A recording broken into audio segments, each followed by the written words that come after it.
We've got 7-year NLL veteran Kyle Soensen here with us today. He was named the captain of the Washington Stealth this year. Soensen also helped the team to a championship back in 2010. He's looking to prove some critics wrong. They had a difficult 2011 season, but he believes they're a better team than their record was last year.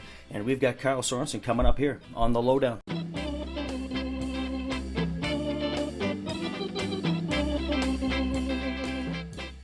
Washington Stealth captain Kyle Soensen today. You guys started the season 2-0. Look to be off to a good start, but have since dropped the last 3 of your 4 games. Would you consider this a slump you guys are in? I think that's exactly it. I mean, you look at our record and that 3-3, and you say it's not too bad, but I mean, you look back to the start of our season and we were rolling pretty good. I think the thing is that, I mean, as experienced as we are, I mean, we still have some young guys in our team, and I think we got pretty comfortable pretty quick and forgot what made us successful in those first few games, and kind of resorted back to our old habits of last year a little bit. And I think that's kind of caught up with us. We played a good Edmonton defense that put a lot of pressure on us, and I think offensively kind of made us, I don't know how to say it. It's almost put us back into our old habits, but not really using each other very well. Like, they got out and they pressured us really quick, and they made us do things that we weren't really comfortable doing, and we had some issues scoring goals, but we kind of figured it out and relied on our talent and our one-on-one kind of work, and ended up squeezing one out in Edmonton. But then we went down to Minnesota, and we struggled scoring goals and getting things going there. And then obviously last weekend in Rochester, we couldn't score a goal. We couldn't really get in and get a good shot. So the good thing is that we got another one this weekend, and we can kind of turn it around. And I think a lot of it's mental too. We got some good lacrosse players on our team, and there's no secret about that. They can put the ball in the net. I think they're squeezing their sticks a little bit too much. And I mean, it won't be long, I think, until we're back on track. And luckily this weekend we get to go right back at it. What's been your message as a captain to the team in the dressing room?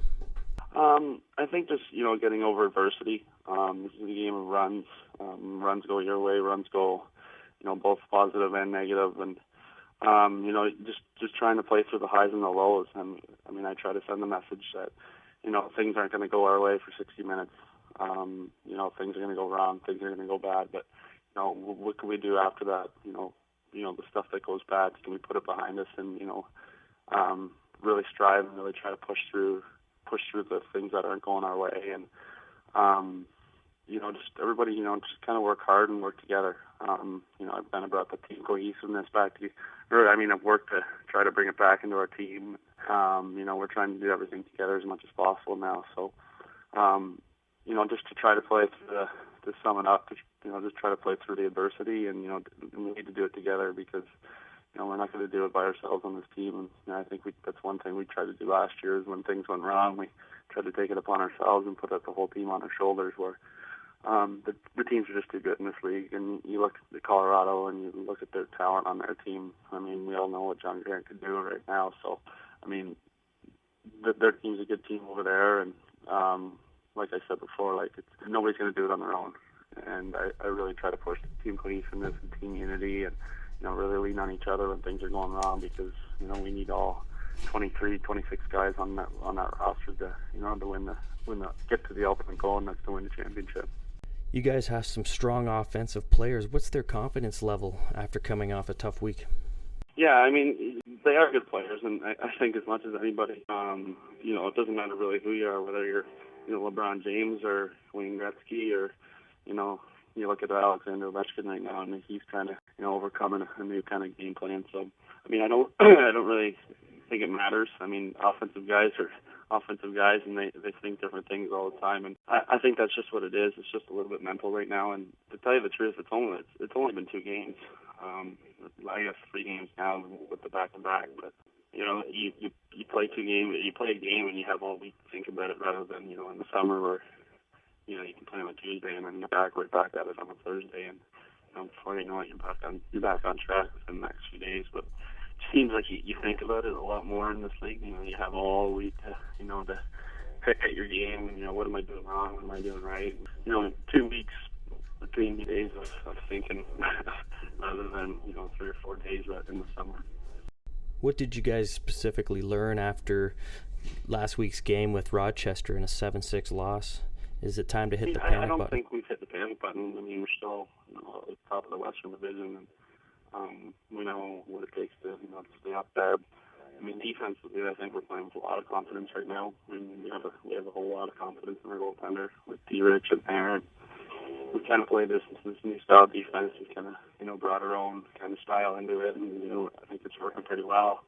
But I think our transition and our offense is, I wouldn't say it's a confidence issue because, I mean, those offensive guys they're confident guys, but I think it's just a matter of not thinking too much and just kind of getting back to what you're good at and working hard and kind of finding that groove because we got a few new guys up there that everybody's trying to get used to, and I think with the new offensive coach in Dan Pro this year, there's just a few little changes that we're trying to get used to and work through the kinks. But the good thing is that you got a little bit of leeway, but at the same time you don't want to let it go for too long because you end up like last year and you see yourself looking in from the outside. So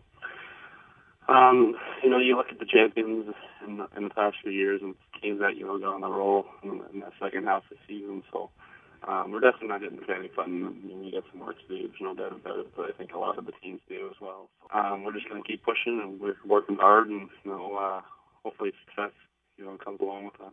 7-6 though, it's more of a hockey score these days. What are some specifics you take away from that game with Rochester last week? I would say we're at play. You look at the loose ball game and we win at least 65-70% of the face-offs. So to say that we're at work, I don't think that's quite accurate, but I think we were just outplayed on the back end. I mean, you look at the goaltending battle, D-Rich and they're two, in my opinion, two of the best goalies in the game, and they just shot the ball, that one time better. 1-goal games in this league. I mean, it's hard to tell who actually did play better, but I mean, they went on their run, and we went on our run, and they just kind of came up on the better end of it at the end of the game.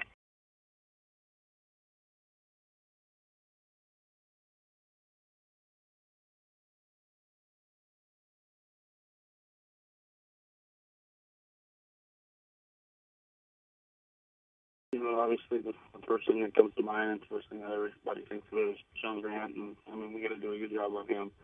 I mean, you look at their offense and you look at their games, and most of the time the ball's going through him. He's the first one out on the floor, or either the first one or the last one.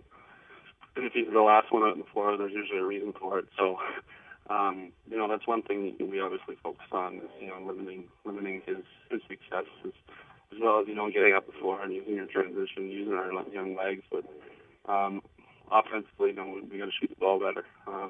6 goals last week, and I mean, 2 of them came from our hometown favorite boy, Mike Grimes. So, I mean, you look at it, and 24 goals from potent offense like ours, it's just not good enough. So, I think they've done some talking over the last few weeks, and I think they're ironing at the kinks, and I think they're just going to go out and work hard and try to shoot the ball better and use each other because, like I said before, nobody's going to do this on their own. We got to lean on each other here, and I'll tell you one thing: we're not going to get at work this weekend. All right. Well, thanks for doing the interview. I appreciate it. Yeah, no problem. Like I said before, just keep doing what you're doing. I blowing this game up and doing a hell of a job. Thanks, buddy. I really.